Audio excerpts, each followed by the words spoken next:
That I leave to your esteemed rabbi to be able to guide you with respect to any specific questions that arise. I just think that the source material is very interesting in its own right. It's also important to clarify, since Rabbi Wolkenfeld mentioned that there were some lectures apparently about how Jews view non-Jews and how we relate to each other, that this isn't so much a lecture about that either. I was just meeting, interestingly, it happened with a conversion candidate today, and I asked her what drew her to Judaism, what were the elements of Judaism that she found the most beautiful, since sometimes we get so consumed with some of the less savory parts of our community life that it's good to be reminded by others coming in from the outside why they want to join our ranks. And one of the things that she said was that she was extremely moved by the tolerance that Judaism has for other religions, that even though Judaism views itself as the correct and true religion, we don't go out trying to proselytize people. There's no history of forced conversion, of telling people that they must convert to Judaism or else die by the sword. And that was something that was very meaningful to her. And I realized that we should appreciate that this is an important component of our religion, that even if we do view certain other practices as idolatrous, it's not our tradition to go on crusades and to go stampeding through towns and killing everybody as a result. So that, I think, is a very important point. The discussions are mostly discussions to be held in the Beit Midrash. But if you reach the conclusion that a particular religion is considered a devoted Zorah, idolatry, so maybe the most extreme conclusion would be that you don't enter into their house of worship, but it's not that the next time you see such an individual, you declare them an infidel and you chop off their head. That is, in fact, a very beautiful component of our religion. So let's start with the first part of the discussion, which is how do we define avodah zarah, idolatry? So it starts off with the Ten Commandments. That is the source, the first source that God tells us, Anochi Hashem Elokecha, I am your God. Lo yiyah lecha Elohim achirim al panai. You shall not have any foreign gods in opposition to monotheism. And the question is, in part, whether this is binding upon other nations of the world. So the Gemara in Sanhedrin, source 2, tells us that there are 7 mitzvos, there are 7 commandments that, according to our tradition, are binding upon all of the nations of the world. And one of them is avodah zarah. One of them is idolatry. Now, there are 2 different opinions about how we know that idolatry is prohibited to the nations of the world. I have one of them here, which is Rabbi Yochanan's opinion, that we were told that Lo yiyeh lecha Elohim achirim. You shall not have other gods. So in the commandments that Noach was given, Noach was told by Yitzhak, he was commanded by God, Hashem Elokim. And the word Elokim is a reference to the prohibition against idolatry, as it says, Lo yiyeh lecha Elohim achirim al panai. You're not allowed to believe in other gods. That stresses the prohibition against embracing other gods, what we might call polytheism. So that's one aspect of idolatry, that we don't believe that there's a god of thunder, and there's a god of the sun, and the god of the dark, and the god of this and the god of that. We believe that there is one God. But there's also a second element, and that element is that while we believe in one divine being, we also believe that that one divine being is indivisible, that one divine being cannot be split into component parts, what we might call the unification of God, the yichud of God's substance. That is a question as to whether when the non-Jews, the other nations of the world, were prohibited from embracing idolatry, does that only include polytheism, that they can't believe in multiple gods, or does it also require a belief in Yichud Hashem, that God is indivisible? So if the verse is derived from Rabbi Yochanan, that it is derived from the notion of Lo Yeh Lecha Elohim Acherim, that since Noach was told you have to follow this principle of Elokim, you can't have multiple gods, so maybe though that doesn't proscribe the notion of a non-Jew believing that there's one supreme being, but that supreme being has a divinity which is split amongst different entities. What would be sort of a divisible God consisting of one spiritual essence, which is essentially, if I understand correctly, what Trinitarianism is all about. So the other source in the Gemara that derives that a non-Jew is prohibited from idolatry is Rabbi Yitzchak. Rabbi Yitzchak derives it from the affirmative word vayitzav, that there was a commandment. The word vayitzav is elsewhere associated with saru min haderech asher tzibisim, that when they built the golden calf in the desert, so the Jewish people strayed from the path asher tzibisim that they were commanded. Well, if it's derived from asher tzibisim, that even things that are intended to be manifestations of the belief in one God, like, for example, what the calf was intended to be, that detract from this notion of the unity of God, that itself could be included as idolatry. So it could be that this question as to whether Christianity, from the standpoint of non-Jews, is considered to be idolatry is dependent on whether the prohibition is derived from the verse that is cited by Rabbi Yochanan, or whether it's derived for non-Jews from the source which is quoted by Rabbi Yitzchak.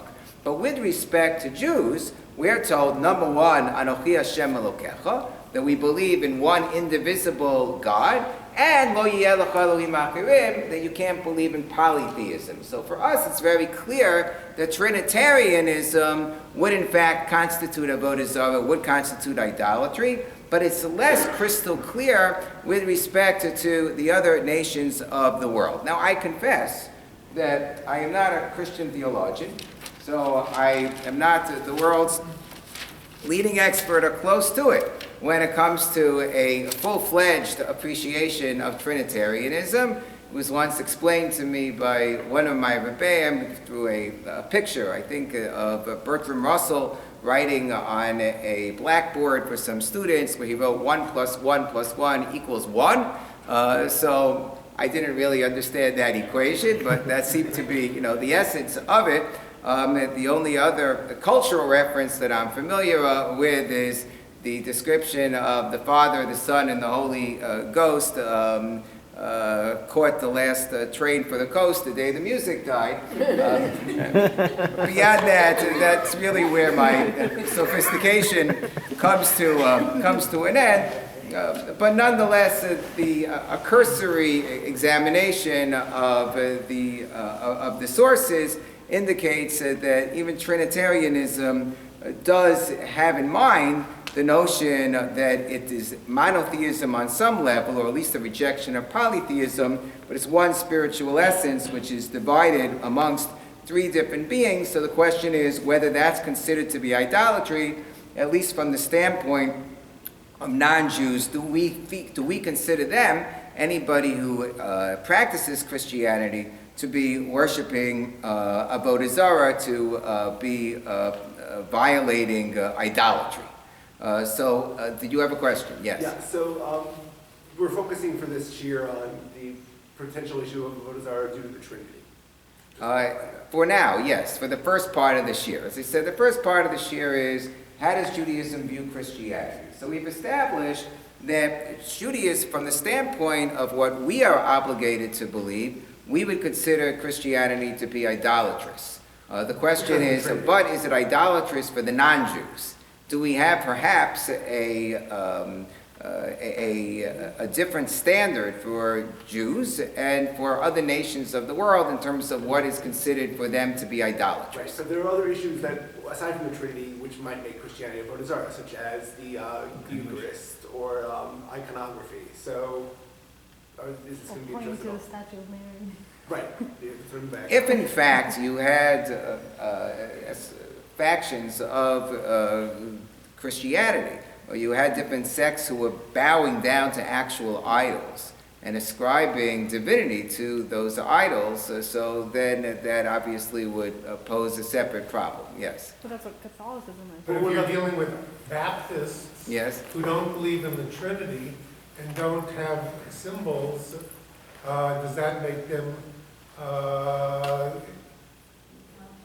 less than Trinitarian Christians? The answer is yes, without knowing exactly what the belief system of Baptists, fully consists of. There is a group known as Unitarians. Now, whoever would fall into that category, some say that Jehovah's Witnesses would fall into that category, but whoever would be Unitarians who reject the notion of the Trinity and would say that, for example,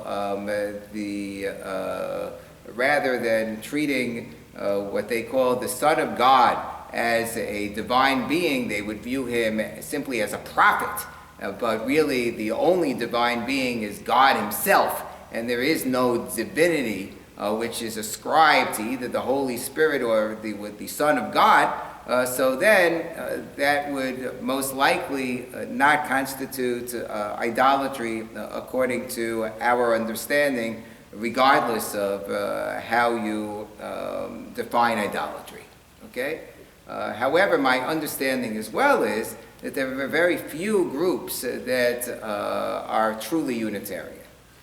Yes? Quickly, going back, in terms of bowing down to the icons or idols, yeah, that would probably be avodah zarah, but the Eucharist, I think, would also be something similar, because you could view the Eucharist as like a kind of idol, and they're worshiping the idol by eating it. If in fact the Eucharist represents a separate standalone idol, then that would likely be the case. But before we get to those semantics, let's just look at some of the sources to see if it is even possible to view their Trinitarian belief from their perspective as not constituting idolatry. So there's a Gemara in Sanhedrin, that's the third source, which says that there's a concern about entering into a partnership with an idolater, because maybe they'll get into a business dispute, they'll come in front of Beis Din, they'll have to take an oath, and when they take the oath, they're going to take the oath in the name of their idolatry. And the Torah says, Lo yishama al picha, that you're not allowed to make an oath on an idolater, on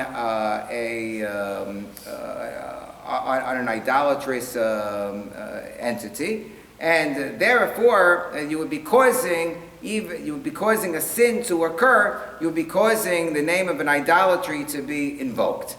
Now, Tosfos there, again, 12th century commentators on the Gemara, say nowadays we do enter into partnerships, even though they're going to sometimes take oaths. And when they invoke the divine name in the oath, when they say God, they have in mind God plus two, right?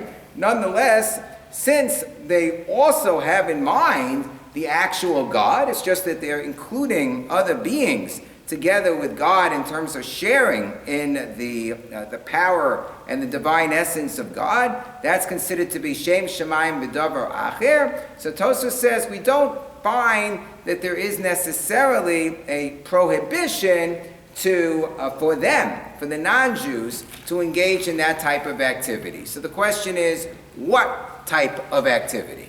Does Tosfos mean that there's no prohibition for them to engage in that type of activity, meaning to have a belief in a divine system of God plus a couple of other entities that share the divine power together with God? Or does this Tosfos mean something much more limited, that there's no prohibition for them to take an oath in the name of other gods when they are including God himself in that oath?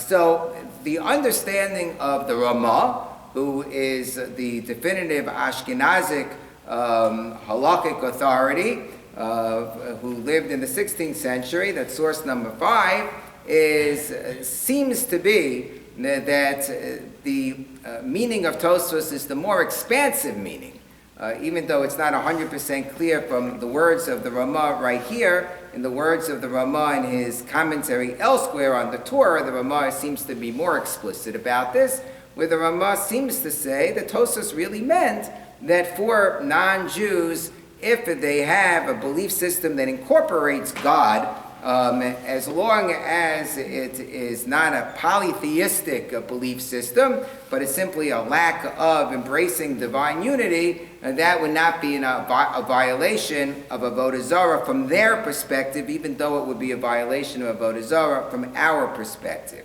The Noda B'Yehuda, Rabbi Yecheskel Lando, famous authority, halachic decisive, and posek, who lived in the 18th century Prague, takes a very sharp exception with this interpretation. And he says he thinks that this is all a giant mistake based on an interpretation of Tosfos, when all that Tosfos meant is that non-Jews are not prohibited to take this type of an oath, but not that they're not prohibited to harbor this type of a belief. And this turn of phrase in Tosfos caused many great rabbis to become mistaken and to conclude she'ein ben Noach mitzuva la'avod avodah zarah b'shituf, that they are not prohibited from worshiping in this fashion. Emes lo kain hu. However, the truth is this is not at all the case. And the kavana and the intention of Tosfos, and he throws in, he thinks this was also the intention of the Ramah, which is more difficult to say based on what the Ramah says elsewhere. That the only real allowance or exception that was made for non-Jews is that they don't have the prohibition of B'Shem Elohim Acherim Lo Sazkiru. They don't have the Torah prohibition against invoking the name of other gods when making an oath. But that's not But that's not worshiping idols. Of course, that's not worshiping idols. So that we say is prohibited to Jews, but permitted to Gentiles. About the last lines.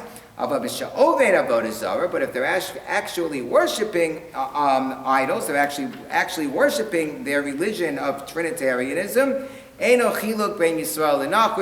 would be no difference between a Jew and a non-Jew. So this debate persists up until contemporary times.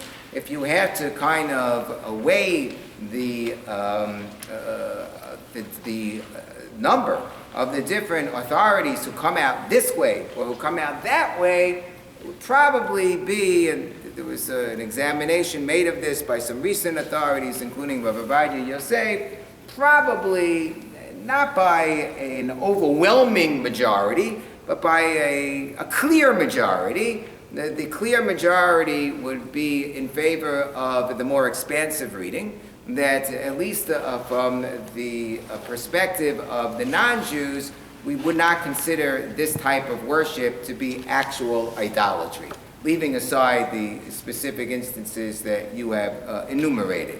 However, from our perspective, it certainly is considered to be idolatry. There is one very extreme view, that of the Meiri, Rabbi Menachem Meiri from France, who lived in the 13th and early 14th century, who was of the opinion that, in fact, even from the perspective that we have, we wouldn't view them to be treated as classic idolaters, or we wouldn't, meaning we wouldn't view their belief system to be classic idolatry. It wouldn't be something that we would be allowed to do, but it wouldn't be considered to be classic idolatry. And when the Gemara talks about Notzrim, talks about what sounds like Christians being practicing idolatry from our perspective, that's not really talking about Christianity at all. It's talking about some other ancient religion that was called Notzrim because they used to worship Nebuchadnezzar.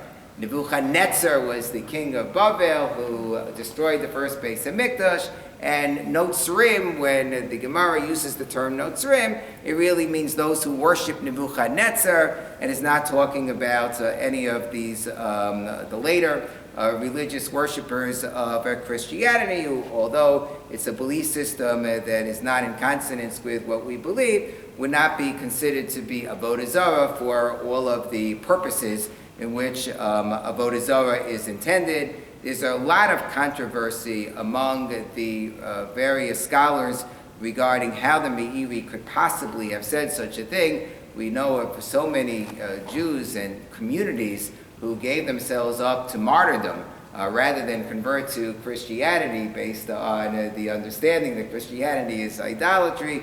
It doesn't really seem to jive with any of our other theology. The best kind of explanation is that the Meiri was just, perhaps in an exaggerated way, really just articulating his general worldview that when it comes to interpersonal relations, the various distinctions that are found in the Gemara where it says that you return a lost object of a Jew but not of an idolater, where it talks about how if you go to a Jewish merchant and he gives you too much change, you have to return it to him. But if it's a non-Jewish merchant and he gives you too much change, you don't have to return it. All of these laws that seem to be discriminatory, or that there's an obligation to save a Jew's life and not a non-Jew's life on Shabbos, statements of this sort that you'll find in the Gemara. So the Meiri had a general principle that when it came to interpersonal dealings, all of those laws were in reference to the pagan nations of the world that had no internal civilized standards of behavior and therefore did not deserve those standards of behavior from others when they didn't exercise those standards themselves. But when you're dealing with umos hageduros b'darchei adatos, when you're dealing with actual civilized nations with systems of justice and systems of law, so those discriminatory laws would not be applicable. And that this statement of the Meiri was really perhaps intended more in that vein as a reference to his general theory that the nations of the world today, even if they might be viewed as idolaters, if they're practicing Christianity, are not viewed as pagans for purposes of these interpersonal laws. Be it as it may, it seems like the prevailing mainstream view is that there is a basis to say that even though from our perspective we really would view Christianity as idolatry, and that's why over the millennia so many Jews have died rather than to convert to Christianity when they were threatened with death or conversion. Nonetheless, from the standpoint of how we would view the other non-Jews who actually are born into Christianity and worship Christianity, there would be a sufficient basis not to view them as violating idolatry in terms of what they are commanded to observe. However, since the question of our entering into foreign houses of worship probably have to do more with our belief system than the legitimacy of the belief system from the standpoint of the churchgoers, we have to essentially reckon with our perspective. And therefore, from our perspective, going into a house of worship of Christianity is going into a house of idolatry, that's going to color the discussion in terms of the parameters of when we are and when we are not allowed to enter into those edifices. Yes? But is going into a house of worship, you have to define going into a house of worship that is idolatrous as the same thing or connected to actual idol worship. So let's talk about that. What would be the status of walking into a house of worship? This became a major controversy approximately 5 years ago when, at the time of the inauguration of Barack Obama, a prominent Orthodox rabbi was invited to give an invocation in the National Cathedral. National Cathedral is a church, and this rabbi accepted. And he was roundly criticized by a major rabbinic organization to which he belonged as violating an age-old principle of Jewish law and practice that Jews do not enter into Christian houses of worship. And he gave his reasoning and explanations as to why he felt that it was legitimate under the circumstances, and there were some who were sympathetic to him, and there were many who were sympathetic to the rabbinic organization who condemned this.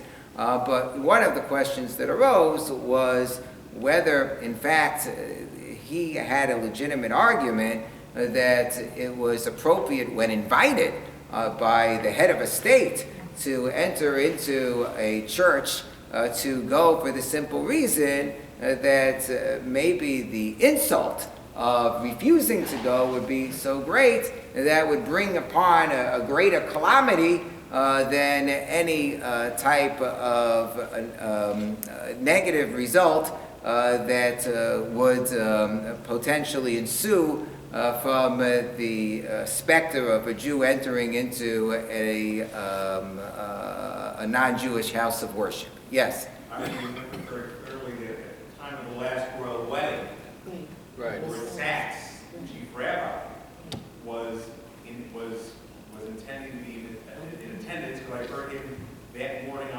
was on the BBC and giving their thought for the day on Radio 4, and they mentioned he was all dressed up to go to the wedding, which tells me that the chief rabbi was going to the wedding.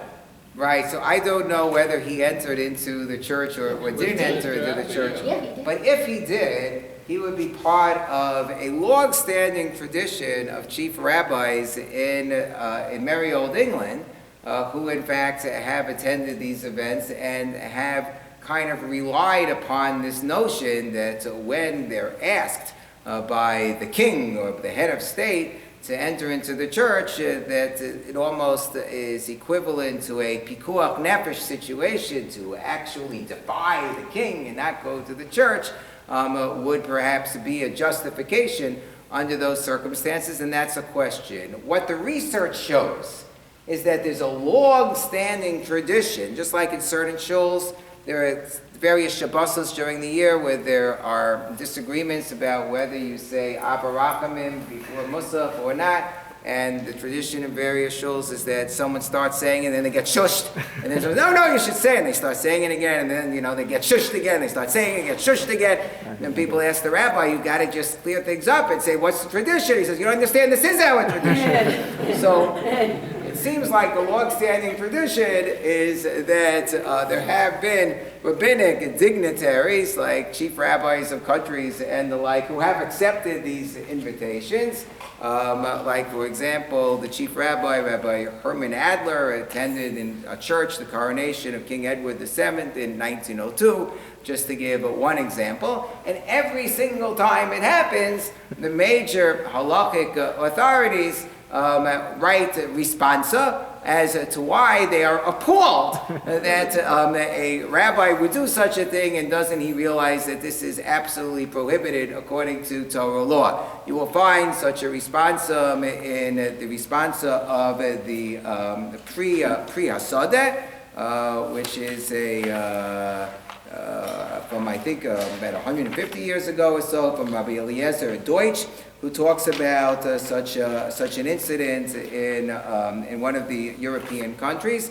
You will find such a tshuva in the Yabia Omer by Rabbi Yosef, who talks about such an incident that took place in Egypt and how he was appalled by various rabbis who attended a certain church event. And you will find this, of course, in the incident that occurred 5 years ago. It seems to be a recurring theme. The rabbis do it, and the other rabbis protest, and that just seems to be the drill.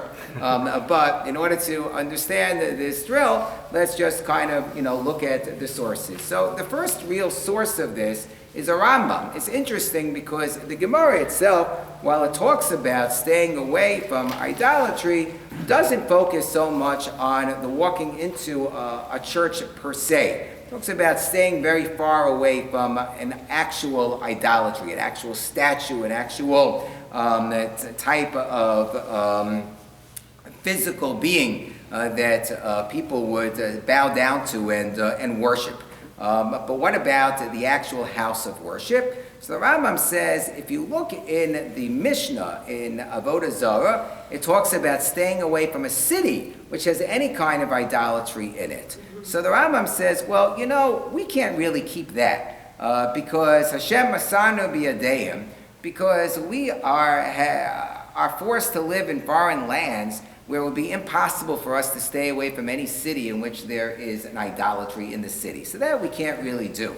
However, he says, if this general principle that when we can stay away, we should, if that's true with respect to a city, Kal v'chomer, how much more so, L'din beis avodah zara atzmo, how much more so should this be true with respect to the actual house of worship? Okay, so you have to be in the same city as the house of worship, you have no choice, but to go into the house of worship itself, shekimat asur lehabipo, that it is virtually prohibited to look at it, says the Rambam. You shouldn't even look at it. V'kol shekain l'karei be'elav, and for sure you shouldn't go anywhere near it. V'kol shekain l'hikanes elav, and certainly multiplied by a few other certainlys, you should not go inside of it. So the Rambam codifies that very, very clearly. And the Tosfos, that's source number 9, says that this is really derived from a verse which is mentioned in the Gemara, that is from Mishlei, it's from Proverbs, that says, Hachek me'aleh drachecha, that you should stay very well, you should keep your paths far away from it, ve'al tikra v'pesach beisa, and you shouldn't go into the opening of its house. And this is a reference to both houses of ill repute, but also to houses of idolatry. And Tosfos actually points out from an incident there in the Gemara that we see that it is even more important to stay far away from a house of idolatry than a house of ill repute. That doesn't mean that one can walk into a house of ill repute. It means that if it's a case of two scholars, they had to go somewhere and there were two roads. In one road they would have had to pass by a house of idolatry, and the other road they would have had to pass by a house of ill repute. So they came to the determination it was better to pass by the house of ill repute, not to go inside. To pass by as, it happens to be on the road and to control their impulses, rather than to pass by the house of idolatry, because there's an even stronger injunction against going anywhere near to a house of idolatry.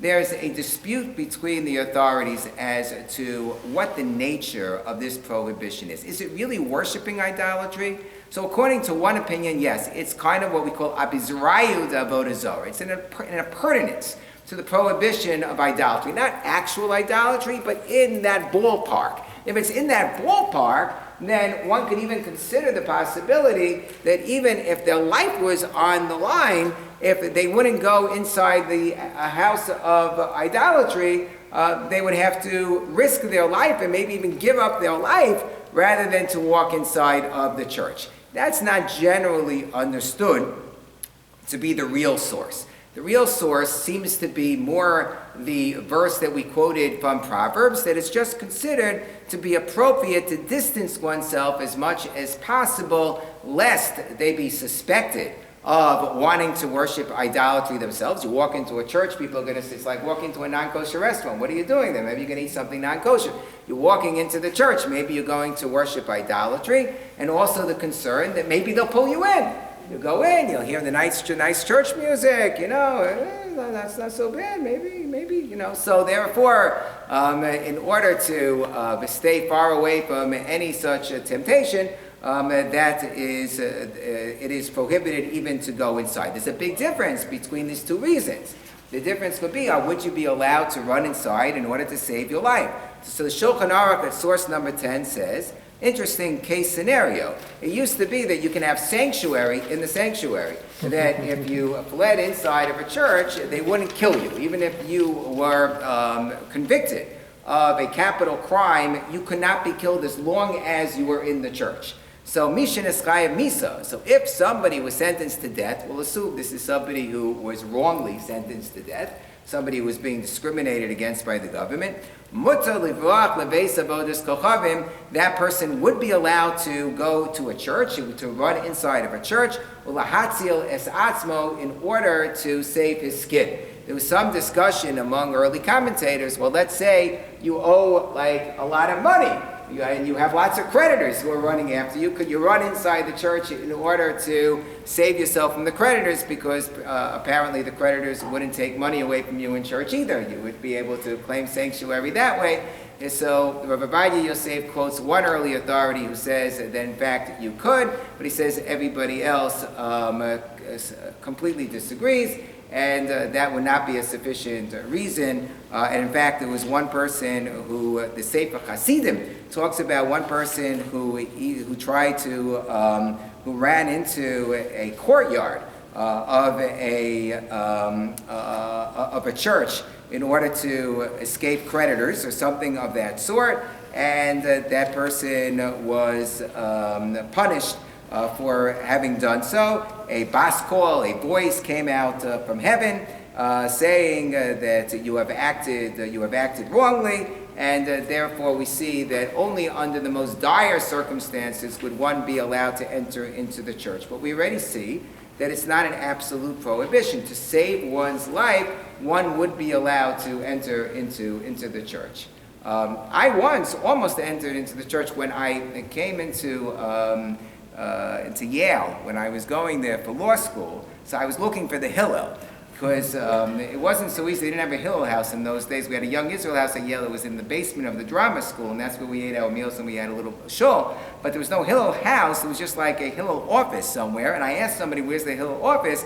And they directed me in a particular direction, but I was just new on campus, and I didn't really follow the directions so well. And I thought it was a building at the time. It wasn't a building. So I saw a building in the middle of a large yard, and there were like a lot of stairs going up to the door, and I walked all the way upstairs, like this big white building, and I start knocking on the door, and nobody's answering. I knock and I knock and I knock, and I ring the doorbell, and nobody's answering, and finally I just gave up and left. It turned out it was a church. It was close to the time, so they had their chance. They blew it. But according to the Shulchan Aruch, the only time that would really be permissible is if you needed to go there in order to save your life. So the question then arises: what about kind of there are these churches with very beautiful artwork, like the Sistine Chapel, and what if you want to go just to enjoy the artwork? So the Tzitz Eliezer Yehuda Waldenberg was asked about that. Could I just go? Somebody asked him that they wanted to go on a tour and they wanted to just enjoy the artwork. So the Tzitz Eliezer quoted the Rambam, that the Rambam said that when it comes to the house of worship itself, then you're not supposed to go inside. And not only that, he wrote she'asa afilu kimat laroso, that you're even supposed to avoid looking at it altogether. So he said if you're supposed to avoid looking at it, to make a special trip in order to appreciate the artwork, so he says for sure that would be completely off limits. So the Tzitz Eliezer says imkain, therefore it's the last line at the bottom of page 2, imkain barar she'asa likanes l'chatzir, you couldn't even go to the courtyard, because even the courtyard is only permissible if you, according to the Ramah, if you need to go through the courtyard, like because it's a passageway to another destination where you need to go, but to specifically go there, in order to enjoy the scenery and the beautiful view, so that he says is absolutely prohibited. Rav Moshe Feinstein, source number 13, says exactly the same thing, that there would be no justification for purposes lahabit betsuros, to look at the beautiful images of the beautiful artwork, if it is in fact an avodah zarah that is still, it is a church that is still worshipped, where people actually still go to worship. So based on this criterion, however, that it has to be a place where people are still worshiping, comes kind of the second dispensation. First dispensation being you could go there to save your life. The second dispensation is articulated by Rav Chaim David Halevi. He was the chief rabbi of Tel Aviv in his Sefer Aseh L'Charav. And he says, if you have a knessia, you have a church, shekayom eina mishemeshes makom pulchan klal. It's not worshipped anymore. Ela mishemeshes makom bikor l'tayarim. It's just once upon a time it was a grandiose church. And now it's only used by tourists, u'metaylim, to enjoy the beautiful artwork. And it's essentially become a museum near a she'ein isur likanes levakir ba.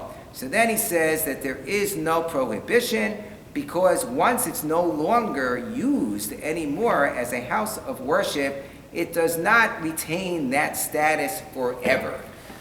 There's a general principle that with idolaters or with anybody who's not Jewish who worships in idolatry, they have the ability to cancel at a whim. They can cancel the idolatry by saying that they don't consider this to be idolatrous anymore, or that they don't consider this to be a divinity anymore, and therefore it loses its idolatrous status. So that would have ramifications for us, that once they have decided that they're no longer going to use a particular structure for worship and they're only going to use it for a museum, then it's considered like they have done bittul. They have done nullification of the idolatrous status of this building, and therefore we would be allowed to enter. Not only would we be allowed to enter, but the Mishnah Brura, the Chafetz Chaim, quotes in his book of Jewish law, in his commentary, that it would be permissible to take that building and to turn it into a shul. That you could have, I don't know what's the history of this particular building. This was always a shul. Yes. Okay, but it would be permissible, even if it wasn't, even if it started out as a church, to turn it into a shul. The one caveat that he throws in is that he says if there were slumim, if there were actual idols that were set up there, so then it would be a davar mius. It would be something very repugnant to have a shul in a place where there were actual idols, but as long as there were no actual idols there, it was just used as a church, it was used as a place of worship, so then he says it would be permissible to turn it around into a shul. Yes, Rabbi Wilkin. We've been assuming that even if we accept the position of Ramah, that Christianity is not avodah zarah for Gentiles, nonetheless the building still has a status of a Beit avodah zarah, because it is for, like, why, if they're permitted to worship in that fashion and believe those things. For them, they can go inside. But for us, in other words, this is what Rabbi Vadia Yosef writes. He says that regardless of how we would view it with respect to their perspective, when it comes to our perspective, we have to view it as a base of avodah zarah, because it is in fact idolatry for us. That's right. Okay. And in fact, this is one of his points in terms of just the way, the apologetics behind the refusal to accept an invitation. He says, what's the major justification that you hear from those rabbinic authorities who received an invitation? That it will be considered to be such a slap in the face that would lead to pogroms or to a possible loss of life.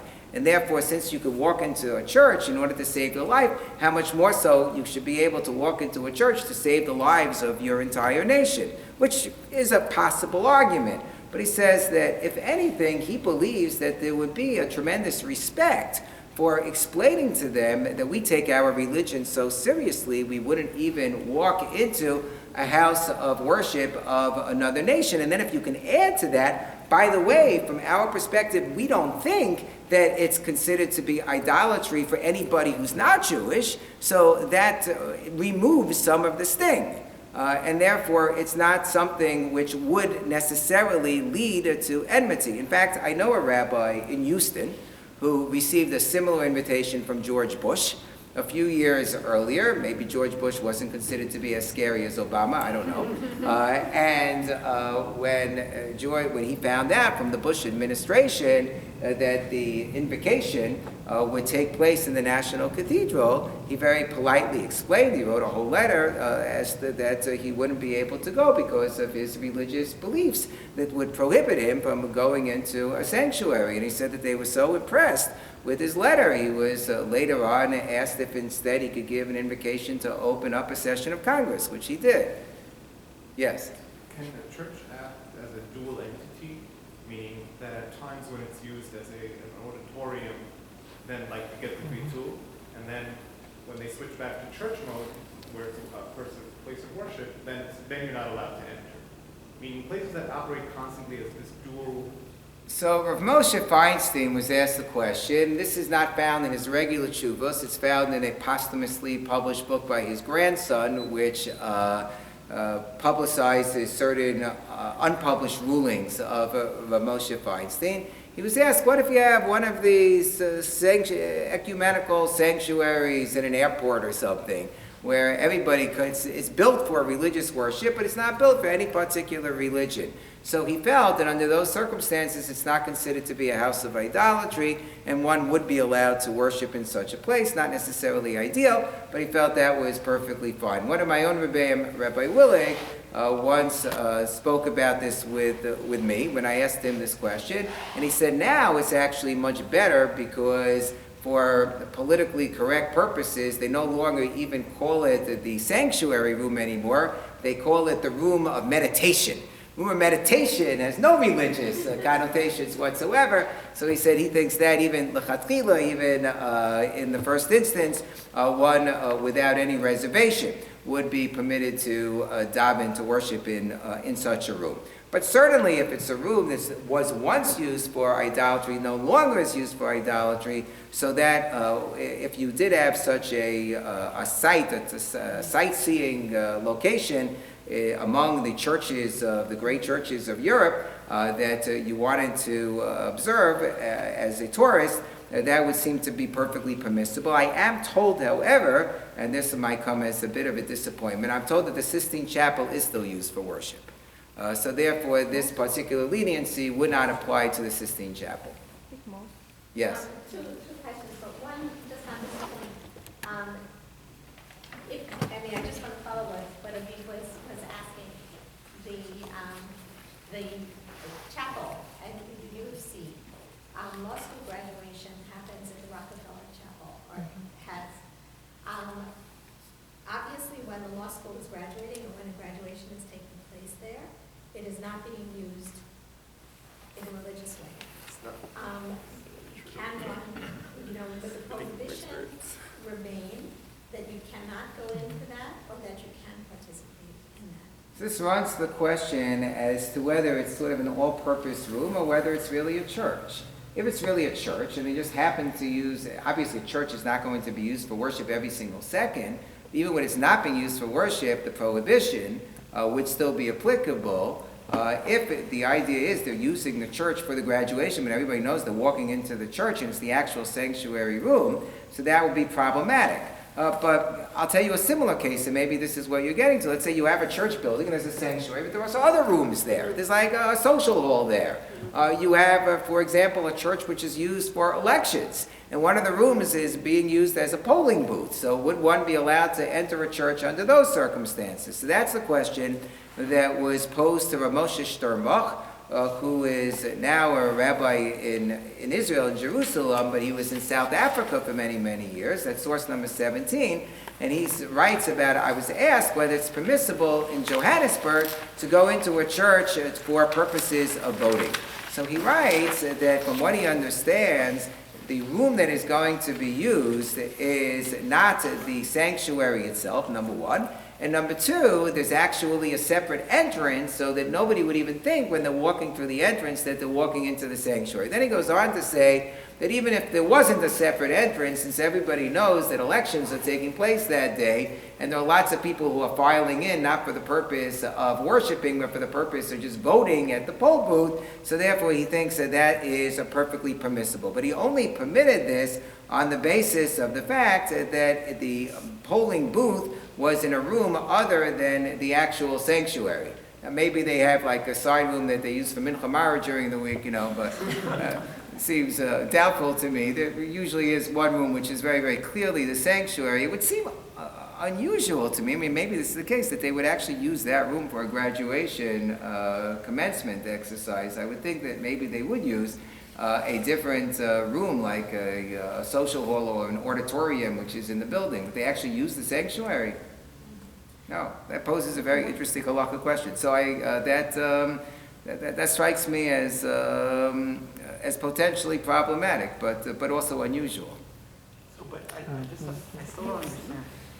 If according to the perspective of non-Jews, they are not doing idol worship by going to a church, then a church is not a house of idol worship. Well, from their perspective, but it is a house of idol worship from our perspective. Meaning that what goes on there, the actual worship from our perspective is considered to be idol worship. And that is, in other words, that if we participated in whatever was going on, we would be participating in idol worship. Right, but since we're not, it's not a house. So therefore, it's not a problem for them to go inside. But it would be a problem for us to go inside. That's the way in which the poskim explain it, very clearly. Yes? Is Islam thought to be worshiping idols, worshiping the prophet? And the furthest you can go with that, what about the temple site? So let's talk about Islam. Okay, so there's a comment that Rav Nissim Gerundi, the Ran makes, that's source 18. The Ran says that even though the Islam is not really considered to be idolatry, it says, they don't make him into a god, they just consider him to be a prophet. He calls him the Meshuggah Shel Yishmaeli. Says since they bow down in front of him, a bowing that is the type of bowing that you would give to a divinity, and therefore that type of bowing would be considered to be an idolatrous act. So the way they worship him is an idolatrous form of worship. And therefore the Tzitz Eliezer, whom I quoted earlier, of Eliezer Yehuda Waldenberg, in the same responsum, concludes that going to a mosque would be similarly prohibited based on the principle of the Ran, even though Islam is not per se idolatry, because they believe in only one God and Muhammad is viewed as a prophet, since the way they bow down to him is considered to be a bowing of idolatry, therefore their house of worship would also be considered to be a prohibited house of worship to enter. Rav Ovadia Yosef, who came from Islam lands, he takes a very sharp issue with that opinion of Rabbi Waldenberg, and he says that since it's very clear that Islam is not itself idolatry, even from our perspective, therefore it would be permissible to enter into a mosque for a Jewish person, and the specific type of mosque that he was discussing was none other than Marat HaMachpelah.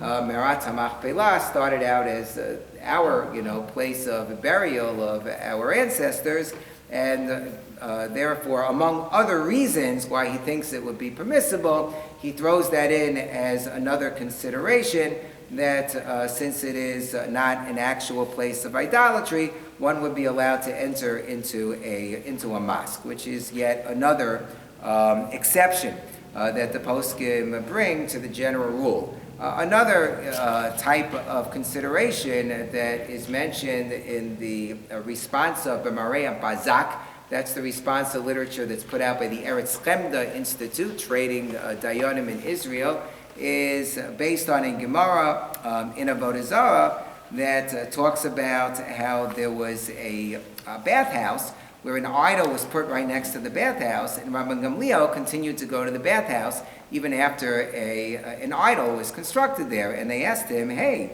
how could you possibly bathe in the bathhouse of Aphrodite? They put up some Aphrodite type of statue right outside.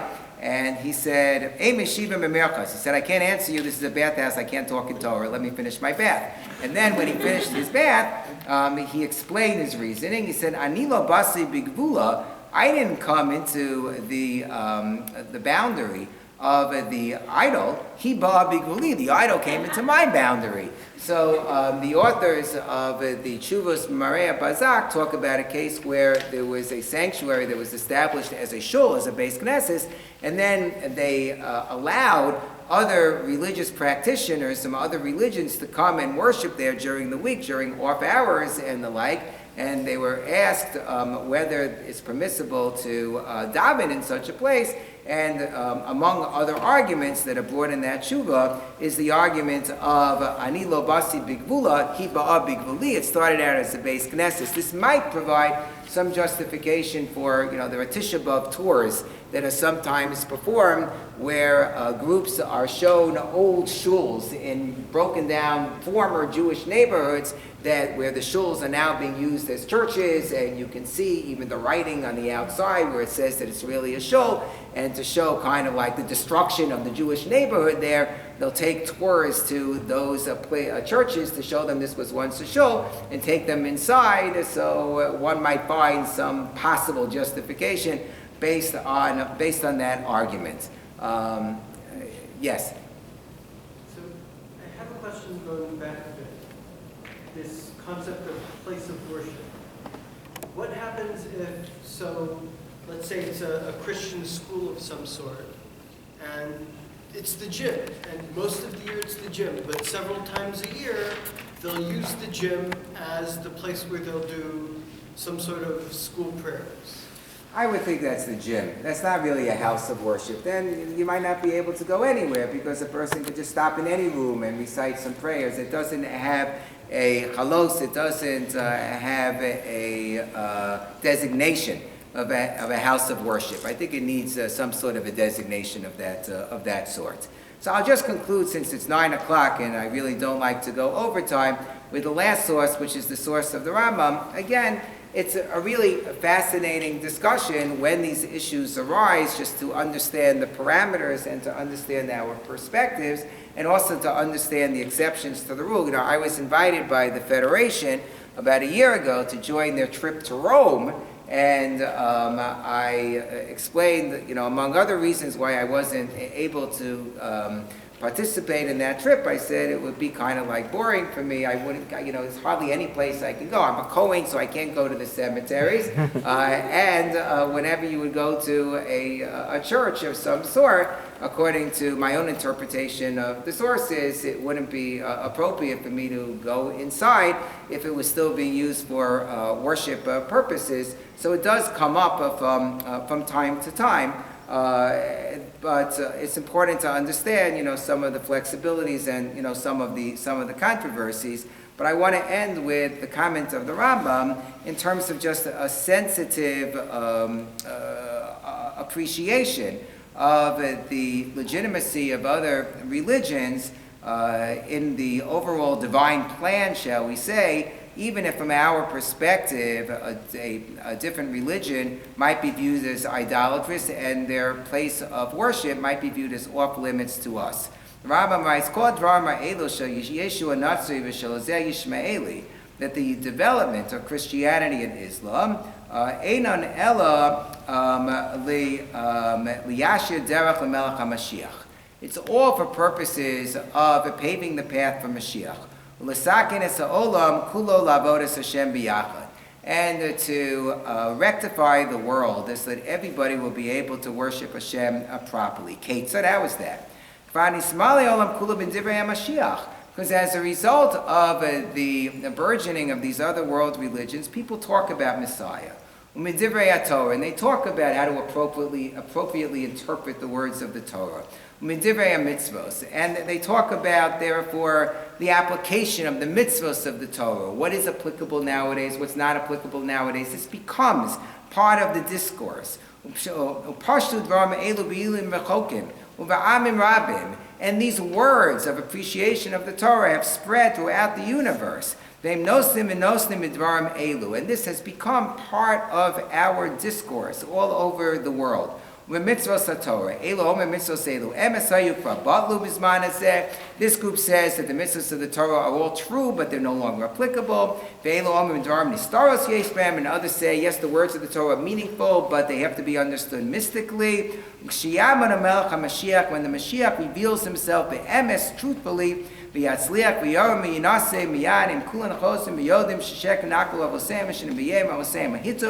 everybody will come to understand the divine truth and the proper way in which they should serve HaKadosh Baruch Hu.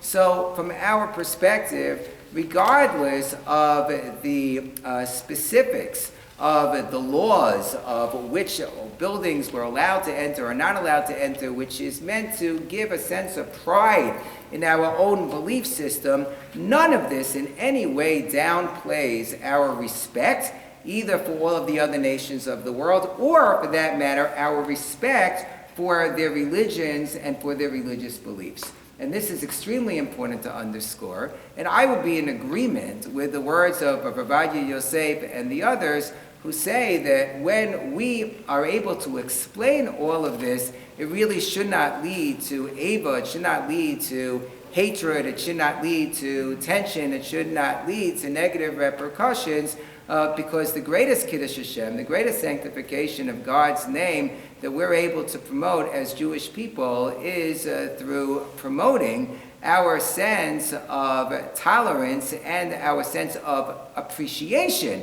for all of the other nations of the world, even as we also hold on very dearly to the sanctity of our own belief system and have shown repeatedly throughout all the generations that we are prepared to die in defense and in preservation of those belief systems that have held us together as a people throughout all of the millennia.